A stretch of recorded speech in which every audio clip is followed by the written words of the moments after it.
என்ன அப்படின்னு சொன்னால், சரி வாங்க நம்ம ஊருக்கு போகலாம் அப்படின்னு சொல்லிட்டு என் ஹஸ்பண்டுக்கிட்ட வந்து நான் பேசினேன்.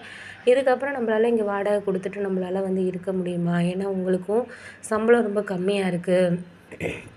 இப்போ நம்மளோட சூழ்நிலையும் சரியில்லாத மாதிரி இருக்குது. கடன் வேறு அதிகமாக இருக்குது. அதனால் நம்ம வந்து ஊருக்கே போயிடலாங்க. இங்கே போயிட்டு நீங்கள் ஏதாச்சும் வேலை பார்த்தீங்கன்னா கூட நம்மளுக்கு வர்ற சம்பளத்தை வச்சு சொந்த வீடு தான், வாடகை இல்லைன்னா கூட நம்ம சமாளிச்சுக்கலாம். இவ்வளோ கடன் இங்கே நம்மளால வந்து எல்லாமே பொருள் எல்லாமே விலை கூட தான் விற்கிது இந்த ஏரியாவில்.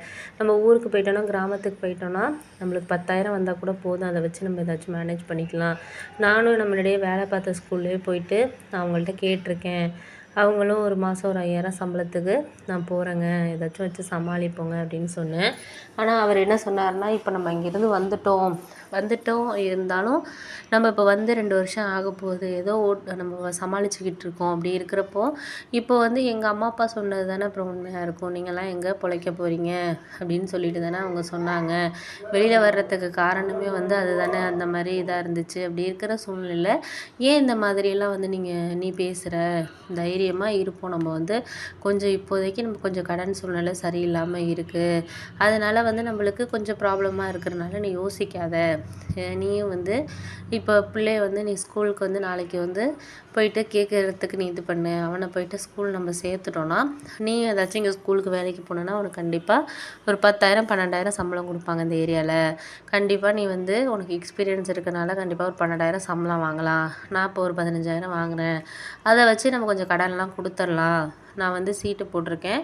அது எப்படியும் வந்து ஒரு 2 மாதத்துல எனக்கு சீட்டு கிடச்சிருச்சுன்னா, நம்ம மாதம் ஒரு 3,000 கொடுத்துட்டோம்னா நம்மளுக்கு இப்போ ஒரு 70,000 80,000 கடன் இருக்குது.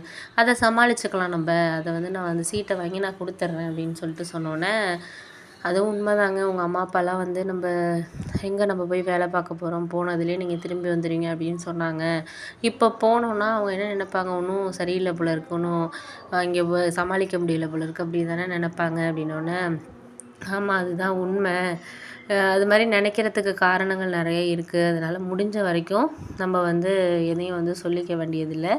நம்ம சமாளிப்போம். நீ நாளைக்கு போயிட்டு குழந்தைய அப்போ தான் நான் போடுற வீடியோஸ் எல்லாமே உடனுக்குடனே உங்களுக்கு நோட்டிஃபிகேஷன்ஸில் வரும். ஸோ மறக்காமல் சேனலை சப்ஸ்கிரைப் பண்ணிவிட்டு வீடியோ பாருங்கள் ஃப்ரெண்ட்ஸ். வாங்க நம்ம கதைக்குள்ளே போகலாம். அதுக்கப்புறம் நான் யோசித்த விஷயம் என்ன அப்படின்னு சொன்னால், சில நேரங்களில் நம்மளுக்கு வந்து ஒரு மனசு கஷ்டமாக இருக்கிறப்ப நம்ம யார்கிட்டயாவது பேசினா நல்லாயிருக்கும் அப்படின்னு சொல்லிட்டு நம்ம நினைப்போம். ஆனால் வந்து அது மாதிரி ஒருத்தர் நம்மளுக்கு கிடைக்கல. ஒருத்தர் மனசை விட்டு பேசுகிறது, ஒரு ஃப்ரெண்டாக இருக்கட்டும், இல்லை நம்மளோட வீட்டில் உள்ளவங்க யாராக இருந்தாலும் ஒரு மனசை விட்டு பேசுகிற அளவுக்கு ஒருத்தவங்க கிடைக்கல அப்படிங்கிறப்போ நம்மளுக்கு அந்த ஒரு விஷயத்த ஷேர் பண்ணுறது கூட யாரும் இல்லை. அப்போ கொஞ்சம் மனசு கஷ்டமாக இருக்கும்.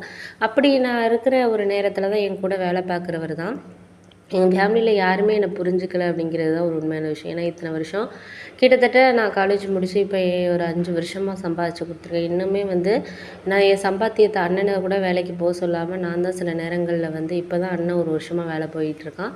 அதுக்கு முன்னாடிலேருந்து என் சம்பளத்தை எல்லாமே அவங்ககிட்ட தான் வந்து நான் கொடுத்தேன். ஆனால் என்னோட மேரேஜை பற்றியோ எதை பற்றியுமே அவங்க ஒரு யோசிக்கிறது மாதிரி இல்லை. என்னோட கூட படித்த பிள்ளைங்களுக்கெல்லாம் கல்யாணம் ஆகி இப்போ வந்து குழந்தைங்களே இருக்குது, அதுங்களே ஸ்கூல் போகுதுங்க. ஆனால் இன்னுமே வந்து எங்கள் வீட்டில் வந்து அவங்க என்ன யோசிக்கிறாங்கன்னா, அண்ணனுக்கு ஒரு வீடு கட்டணும், நான் எப்படியாச்சும் சம்பாதிக்கிறேன், மாதம் ஒரு 40,000 சம்பாதிக்கிறேன்னா அதை வச்சு அவங்க வீடு கட்டணும் அப்படி தான் யோசிக்கிறாங்களே தவிர எனக்கு ஒரு நகை சேர்க்கணும். இது நாள் வரைக்கும் நான் 5 வருஷமாக சம்பாதிச்சிருக்கேன். கழுத்தில் போட்டிருக்க ஒரு செயினை தவிர, காதில் போட்டிருக்க தோடை தவிர எனக்கு ஒரு நகைன்னு ஒன்றுமே அவங்க வாங்கலை. அவங்க கல்யாணத்தை பற்றி யோசிக்கிற மாதிரி இல்லை. ஏன்னா அப்பாவும் வந்து அம்மாவும் என்ன யோசிக்கிறாங்க அப்படின்னா, அண்ணனுக்கு வந்து எப்படியாச்சும் வந்து எங்கள் மாமா பொண்ணு, அவங்க வசதி எங்கள் மாமா வீடு, அவங்க வந்து நல்லா கல்யாணம் பண்ணிடணும், அந்த பொண்ணை கல்யாணம் பண்ணணுன்னா எங்கள் வீட்டில் நல்ல ஒரு வசதியாக வீடு கட்டிடணும் அப்படிங்கிறது தான். ஆனால் இப்போ ஒரு வருஷம்தான் ஆகுது வெளிநாடு போய். அவன் வந்து ஒரு மாதம் வந்து ஒரு 40,000 பணம் அனுப்புவான். இதை வச்சு இப்போ வீடு கட்டுறதுக்கு ஸ்டார்ட் பண்ணிட்டாங்க. ஆனால் என்னோடய கல்யாணத்தை பற்றி அவங்க யோசிக்கவே இல்லை. என்னோடய ஃப்ரெண்ட்ஸாக இருக்கட்டும், சொந்தக்காரவங்க, பக்கத்து வீட்டில் இருக்கிறவங்களாம், என்ன மாலதி உங்கள் வீட்டில் உனக்கு கல்யாணம் பண்ணுற எண்ணமே இல்லையா, என்ன இப்படியே உனக்கு சம்பாதிக்கிறது அதை தான் சொல்கிறாங்களே தவிர உனக்கு அதை பற்றி ஒன்றுமே உங்கள் அம்மா கவலைப்படுற மாதிரியே தெரியலையே அப்படி இப்படின்னு சொல்லிகிட்டு இருந்தாங்க. அப்படியெல்லாம் ஒருத்தவங்க சொல்கிறப்ப நம்மளுக்கு கொஞ்சம் மனசு கொஞ்சம் கஷ்டமாக இருக்கும். அப்படி நான் இருக்கிற டயத்தில் தான் என்னோட ஒரு 2 வருஷமாக அவர் வேலை பார்த்துட்ருக்காரு. ஃப்ரெண்ட்லியாக பேசுவோம்.